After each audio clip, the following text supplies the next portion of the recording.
she was 21 years old. She had a paralegal job, a quiet life in Miami, and a stranger walked up to her in a Whole Foods parking lot and asked her if she had ever considered modeling. 3 months later, her face was photoshopped onto a body being beheaded by ISIS. Her family had disowned her, and she had become the most searched performer in the history of an industry she would later say she never truly chose. This is the story they never tell you about Mia Khalifa. Not the headlines, not the punchlines, the contract, the hijab scene, the threats, and the $12,000 that bought a lifetime of regret. To understand what happened to her in those 3 months, you have to understand who she was before. Mia Khalifa was born Sarah Jo Khalifa in Beirut in 1983. She lived through the tail end of the Lebanese Civil War as a small child. The sound of bombs falling in the distance was part of her earliest memories. Her family fled to the United States when she was 7 years old, settling in Maryland. They were Catholic, were conservative, they were strict. She has spoken openly about how isolated she felt as the only Arab girl in her school, how kids would pull at the corners of their eyes and ask her if she was a terrorist, how she developed an eating disorder trying to disappear. By the time she got to the University of Texas at El Paso, she was a quiet, bookish young woman who studied history and dreamed of becoming a paralegal. There is nothing in that background that prepares you for what came next. Nothing. She moved to Miami in her early 20s. She was working as a bookkeeper. She had just married her high school sweetheart. And then, in October of 2014, a man approached her in a parking lot and asked her if she would consider taking some photographs. She said no the first time. She said no the second time. He kept asking. He told her she could make easy money on the side. He told her it would just be modeling. He told her she would be in control. She agreed to a photo shoot. The photo shoot turned into something else. And within weeks, she had signed a contract she did not fully understand with a production company called Bang Bros for a sum of money that almost every adult performer who has spoken about that era considers an insult. Reports and her own statements put her total earnings from her entire time in the industry at around $12,000, not per scene, total, for all of it, for everything that would follow her for the rest of her life. Here is what most people do not understand about contracts in that industry. When you sign, you are not signing away a single performance. You are signing away your image, your name, your likeness, your right to that footage, forever.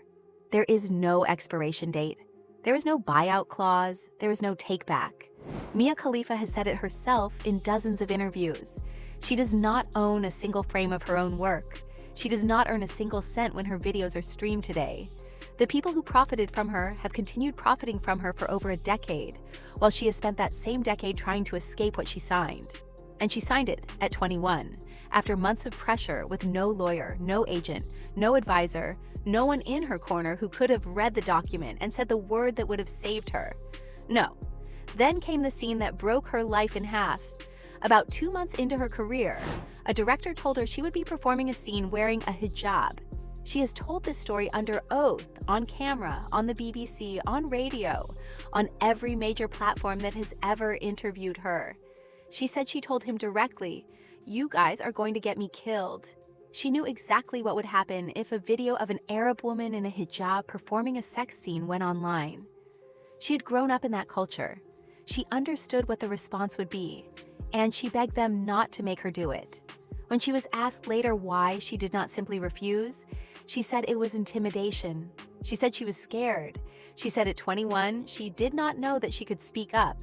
She filmed the scene. It took less than an hour, and within days of it being released, she was the #1 ranked performer in the entire industry. What happened next was not fame. It was a hunt. The video went viral in the Arab world overnight. Religious leaders denounced her. Her face was everywhere. Her real name was leaked. Her family in Lebanon received phone calls. Her parents in the United States issued a public statement disowning her. And then ISIS got involved. At the height of their power in late 2014 and early 2015. The Islamic State was conducting public beheadings and circulating the videos online as recruitment material. Someone, somewhere, took those execution images and photoshopped Mia Khalifa's face onto the body of the victim. They sent it to her with a message warning her that this is what would happen to her. This is what waited for her. She was 21 years old.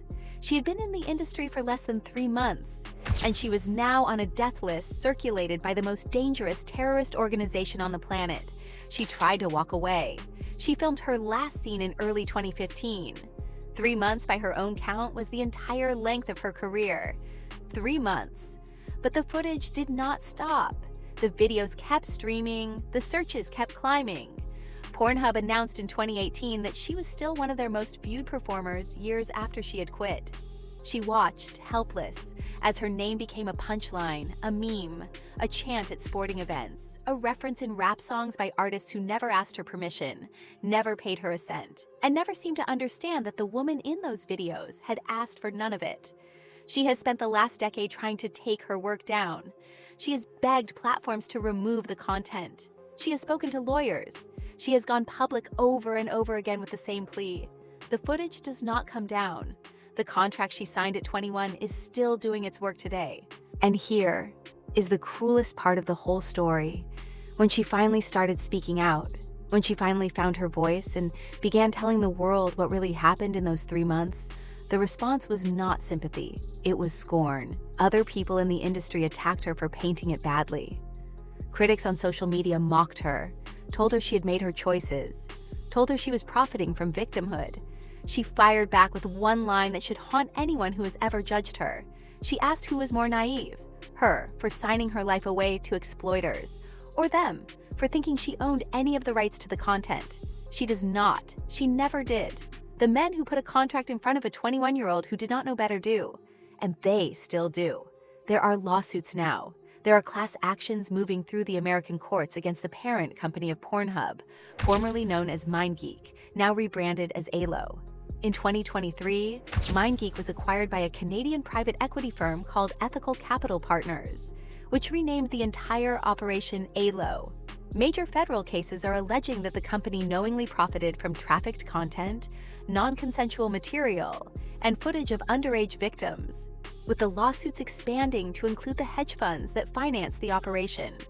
The legal noose is tightening. But it has come 15 years too late for the 21-year-old who sat in a parking lot in Miami and said yes to a man who told her it would just be modeling. Today, Mia Khalifa is something else entirely. She is a podcaster. She is a social media personality with tens of millions of followers. She is an outspoken political voice, particularly on the war in Gaza, and her activism has cost her contracts with Playboy and Red Bull. She lives by all accounts comfortably. She speaks her mind. She has stopped apologizing. And yet, every single time she opens her mouth in public, the same comments flood in, the same jokes, the same labels, the same reduction of an entire human being to 90 days of her life that she has spent over a decade trying to outrun. She cannot. The internet will not let her. The contract she signed will not let her. The men who profited from her will not let her. That is the real story of Mia Khalifa. Not the headlines, not the punchlines. The trap. The trap that closed on a 21-year-old who said no the first time, said no the second time, and was worn down until she said yes to a future she did not understand. So here's the question we want you to sit with. If a 21-year-old with no lawyer, no agent, no advisor, signs away her image forever for $12,000, while being pressured into a scene she said would get her killed, is that a choice she made? Or is that a choice that was made for her? Where exactly is the line between consent and coercion when the people on the other side of the table know exactly what they are doing, and the person signing does not? Drop your take in the comments. We read every single one. And if you want more stories like this, the ones the headlines never tell, the truths buried under the punchlines, subscribe to Celeb Blindspot, the stories they don't want you to know.